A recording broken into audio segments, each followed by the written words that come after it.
This video was brought to you by Brilliant.org. Listen, I got some huge news. Oh, do tell. I'm all ears. Well, in a few minutes, I'm going to be interviewing at OpenAI. Have you heard of them? OpenAI? Huh? Sounds vaguely familiar. Kidding, of course.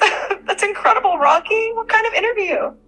Well, it's for a software engineering role, but I just need to know. That was the latest demo from OpenAI showcasing the brand new ChatGPT 4.0, their flagship model that can now reason across audio, vision, and text in real time.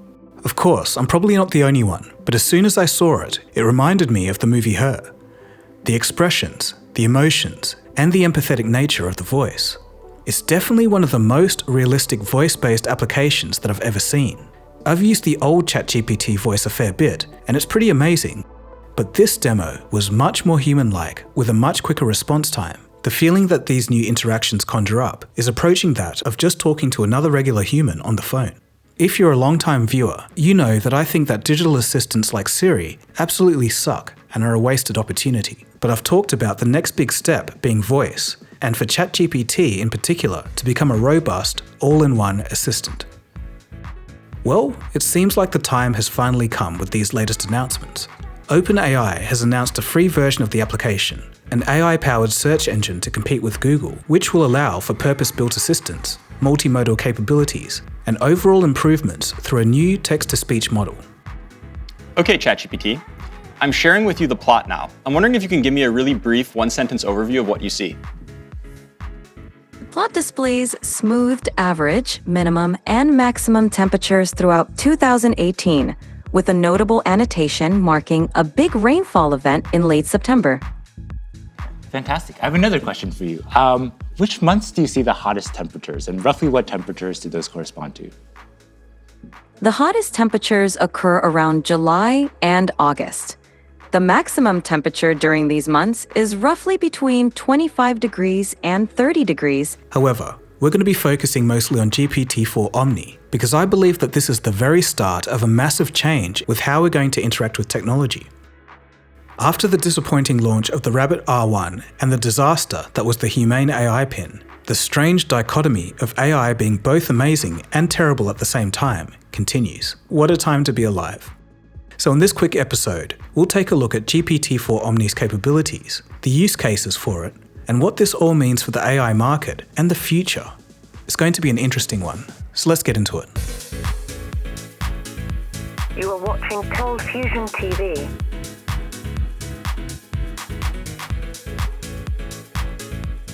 GPT-4o, where the O stands for Omni, is significantly different from everything else I've seen so far.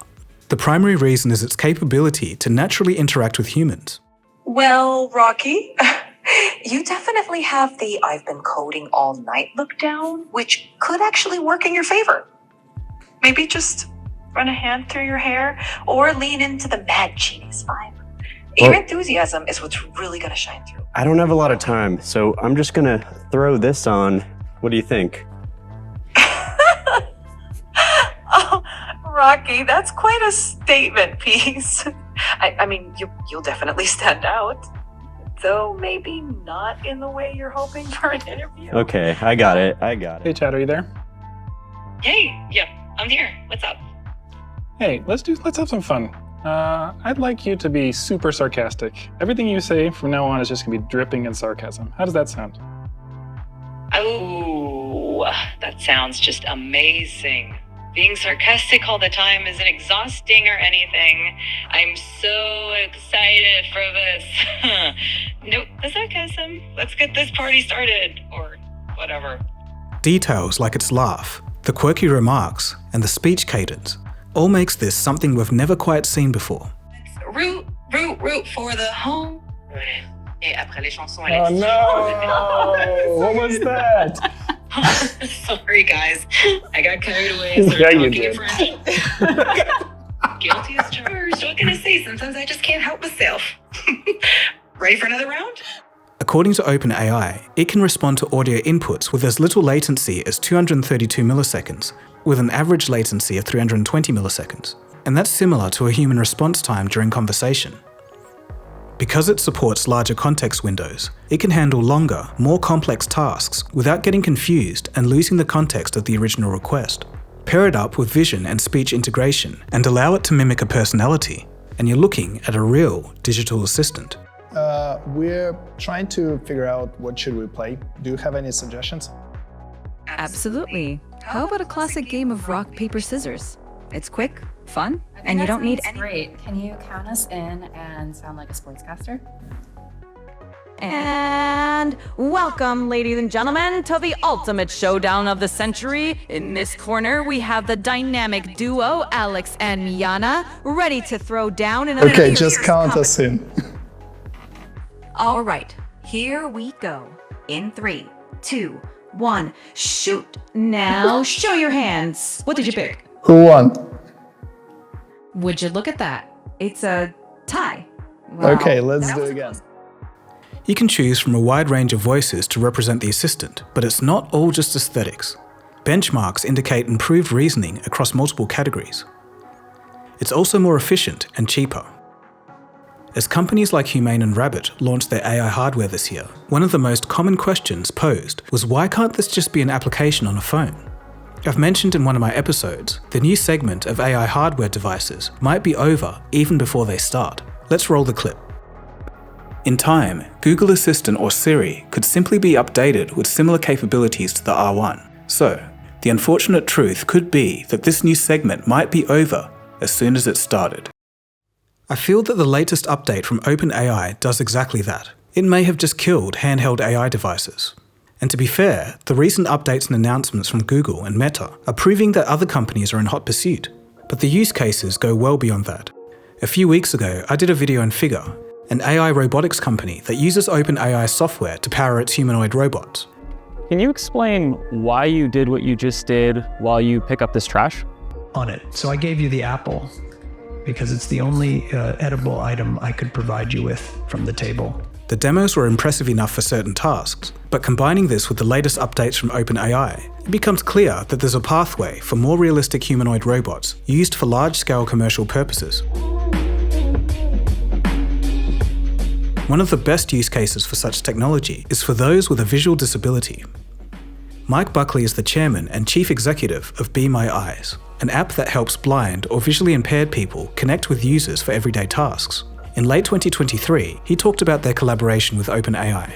Quote, "People who were blind or have low vision were directly involved in the development and honing and improvement of the product. When a lot of other companies would have ignored it, OpenAI put it on the front burner." End quote. As part of the latest announcements, OpenAI and Be My Eyes showed how the app could be used for the blind or visually impaired. Is the king in residence at the moment? Yes, it looks like the king is in residence right now. The royal standard flag is flying above Buckingham Palace, which is the signal that the monarch is present. How exciting to be there while the king is home. But that's not all. It can sing.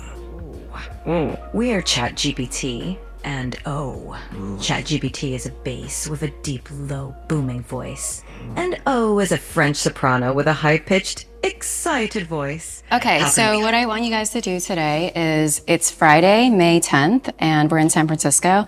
I want you to sing me a song about this. I want you to layer over each other, and I'm going to continue to give you instructions as you sing. Okay? San Francisco in the month of May. San Francisco in the month of May. The 10th, it's a Friday, called what May. We are harmonizing. We are harmonizing. Great, thank you. Act as a translator in real time. Hey, how's it been going? Have you been up to anything interesting recently? Hola, ¿cómo te ha ido? ¿Has hecho algo interesante últimamente? Hola, bien. Sí, un poco ocupado aquí preparando un evento para la semana que viene. Hey, I've been good. Just a bit busy here preparing for an event next week. Recognize text and form appropriate responses. Okay, I see it. No, I didn't show you yet. Just give me help along the way. 1 second. Whoops, I got too excited. I'm ready when you are. So, ChatGPT. What equation did I write down there? I see it now. You wrote down 3x plus 1 equals 4. Yep, exactly. So what's the first step I should take to try to solve this? The first step is to get all the terms with X on one side. And I have a lot of unknown values in my life. I'm totally convinced I'm going to learn math now. I love that attitude. Math can definitely help solve some of life's mysteries. Whenever you're ready to dive into more math, I'm here for you. Anything else you'd like to tackle today? Show it to me whenever you're ready. Okay, so this is what I wrote down. What do you see? I see. I love ChatGPT. That's so sweet of you. Hey, ChatGPT. Hey there. How's it going? Yeah, it's going really well. I was wondering if you could help me with a coding problem today. Of course. I'd love to help you out. What's the coding problem you're dealing with? Okay, I'm going to share with you some code. 1 second. Sure thing. Take your time. Okay, so I just shared some code with you. Could you give me a really brief one-sentence description of what's going on in the code? This code fetches daily weather data for a specific location and time period, smooths the temperature data using a rolling average, annotates a significant weather event on the resulting plot, and then displays the plot with the average, minimum, and maximum temperatures over the year. It can also take meeting notes, synthesize 3D objects, create a photo caricature, and more. And you might be thinking, didn't this all already exist? Well, yes, a large part of it did. But without the speed, accuracy, or in the case of an assistant, the human-like interaction, which in my opinion adds a whole new dimension to it all. Devices like the R1 and Humane Pin would recognize objects and talk back to you, but they'd often get it wrong or fail completely. I'm still bitter about how those launches went, by the way. But in saying this, attempts at a human-level assistant stretches even further back. If you can cast your minds back to Google Duplex, which I covered 6 years ago in an episode, they integrated the technology into Google Assistant so it could make a phone call on users' behalf.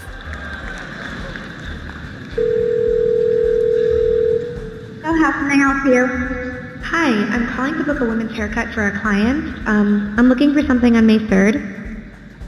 Sure, give me 1 second.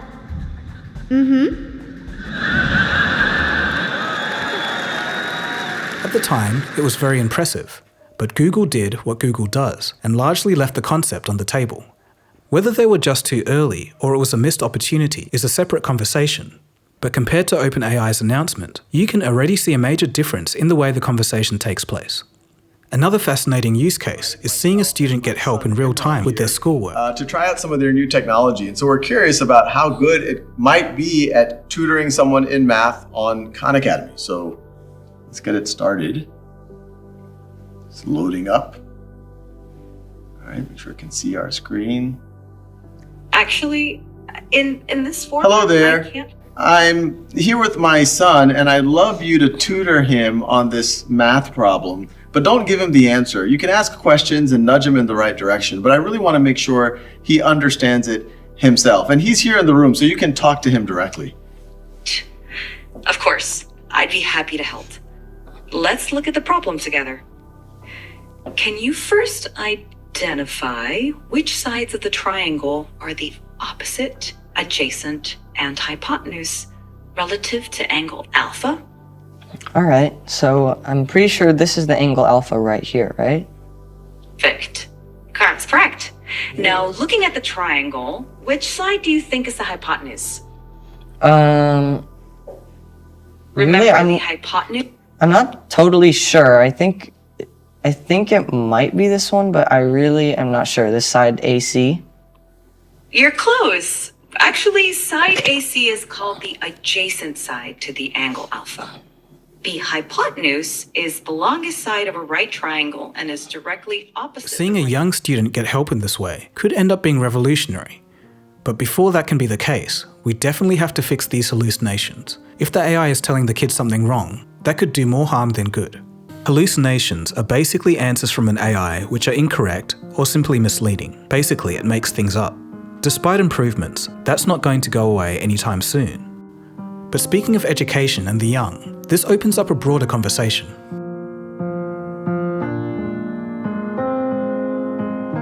While it's a great case study for AI to help young students learn, if AI improves at the same rate that it has been over the past 3 years, before we know it, education would look pretty different. We then have to ask ourselves some questions. Would an over-reliance on AI impact one's critical thinking? If students can generate essays or generate the answers to math homework, how will the students learn themselves? But thinking outside the box, what if this is an outdated view and we just don't see it yet? What if, in 5 years, educational AI systems are just another common learning tool? Imagine a free AI package that also happens to be the world's best tutor. It could be flexible to any student's needs, forever attentive, on-demand 24/7, and can explain concepts in the specific way that an individual student can understand. If in the future students will benefit from AI or will be held back by it, still remains to be seen. But there's another problem, even before we can start thinking about such future scenarios. Right now, if unsupervised by someone who doesn't know the knowledge, how do we know what the AI is spitting out is even correct in the first place? For university-level education, for example, what if it's hallucinating answers left and right? But that's not all. There might be a strange emotional component that we haven't really seen in technology before. Consider future generations. They'll grow up in a world where a pretty accurate approximation of human interaction is just a click away. It's going to mimic cleverness, empathy, and even personality. For those in Gen Alpha and below, would an emotional bond form?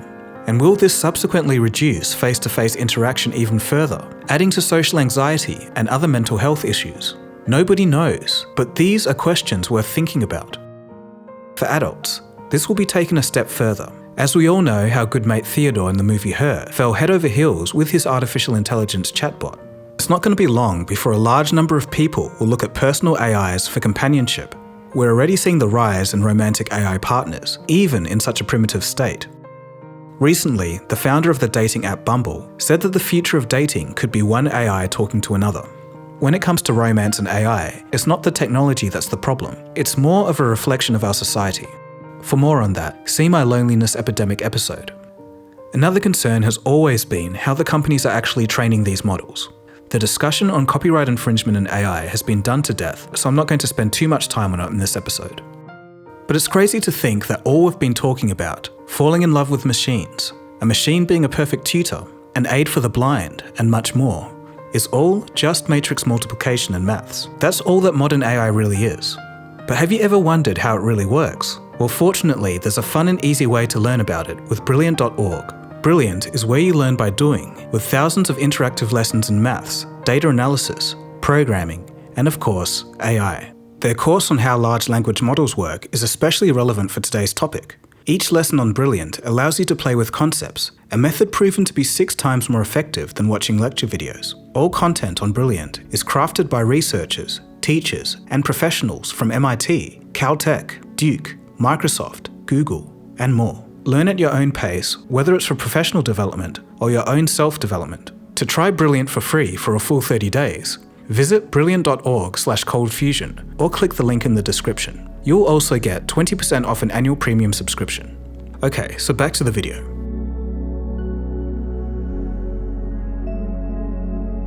As we were wrapping up this video, Google came hitting back, announcing a ton of new things at their I/O event, which is their annual developers conference. These announcements will truly keep OpenAI on their feet. For example, Project Astra, which is Google's answer to GPT-4o, was announced. This code defines encryption and decryption functions.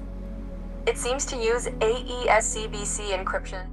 Also, there were 2 new Gemini AI models.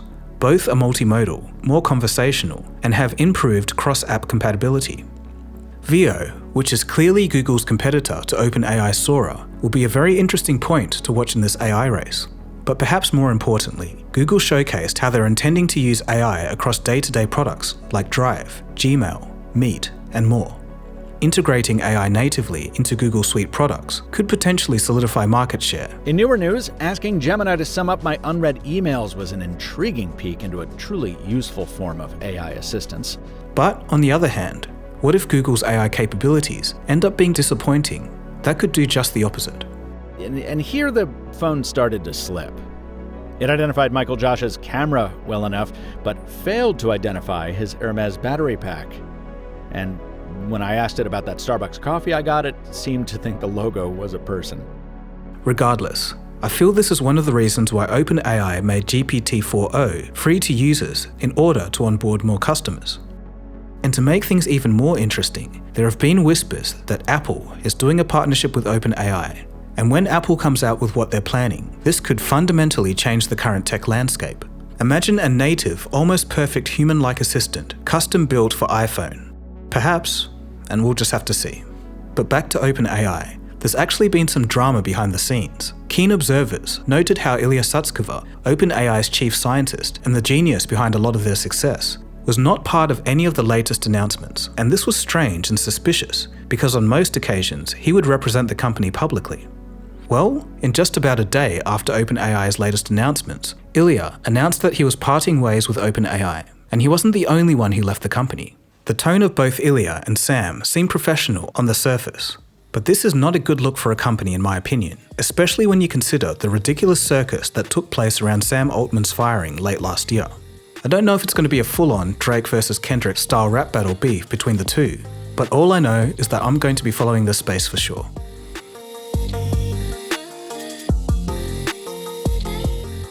I'm just going to leave you with one thought. Can we just stop and look back for a second? 3 years ago, people were amazed when a computer could roleplay in text or solve simple riddles. But now, we have real-time voice interaction, complete with a bubbly, expressive personality. The progress is insane. Where we end up is anyone's guess. Regardless, it's an interesting time to be alive. Anyway, that's the latest with OpenAI and the AI space in general. I really appreciate you watching the whole way through. If you did like this episode and you're interested in anything science, technology, or business, feel free to subscribe to ColdFusion. There's plenty of other interesting stuff on here. So my name is Dagogo, and you've been watching ColdFusion, and I'll catch you again soon for the next episode. Cheers, guys. Have a good one.